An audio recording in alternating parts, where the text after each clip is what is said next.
लाडक्या बहिणीची फसवणूक होणार नाही याची काळजी आमचं सरकार घेईल असं महिला आणि बालविकास मंत्री आदिती तटकरे यांनी म्हटलं। तसंच लाडक्या बहिणींना 2100 रुपये देण्यासंदर्भातला निर्णय मुख्यमंत्री आणि दोन्ही उपमुख्यमंत्री घेतील असंही त्यांनी स्पष्ट केलं। विधानसभेत आज लाडकी बहीण योजनेवरून आमदार रोहित पवार आणि आमदार वरुण सरदेसाई यांनी प्रश्न उपस्थित केले।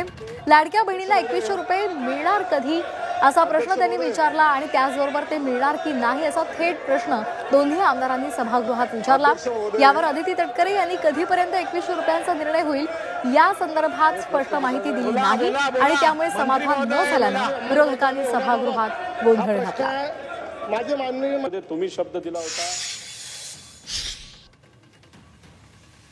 इलेक्शनच्या काळामध्ये तुम्ही शब्द दिला होता, तुम्ही विविध ठिकाणी बोलला होता की 1500 रुपयाचा आम्ही 2100 रुपये हे आमच्या माता भगिनींना तिथं तुम्ही या योजनेच्या माध्यमातून ना पॉइंटेड उत्तर आम्हाला असावं, तुम्ही ते 2100 रुपये या अधिवेशनामध्ये करणार आहात का करणार नाही असं उत्तर त्या ठिकाणी तुम्ही तिथं द्यावं।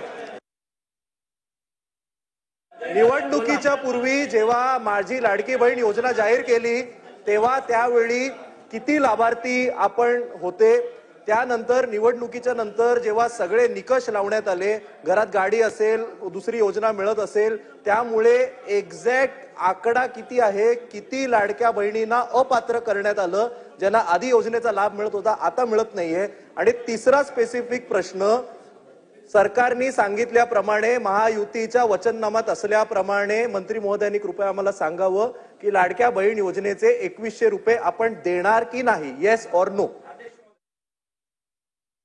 जो आता आपण लाभ वितरित केला त्याची संख्या ही साधारणपणे 2,47,00,000 पेक्षा आहे।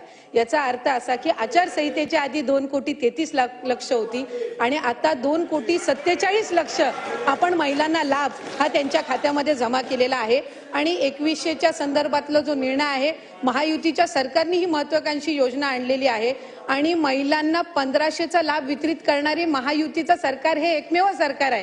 त्याच्यामुळे त्यांच्या आयुष्यामध्ये हा जो आनंद आहे हा अशाच पद्धतीने ही योजना राहणार आहे आणि 2100च्या संदर्भातला योग्य तो निर्णय आमचे मुख्यमंत्री देवेंद्र फडणवीस साहेब आणि दोन्ही उपमुख्यमंत्री योग्य वेळी घेतील। लाडक्या बहिणींची फसवणूक होणार नाही ही दक्षता निश्चितपणाने महायुतीचं सरकार घेईल।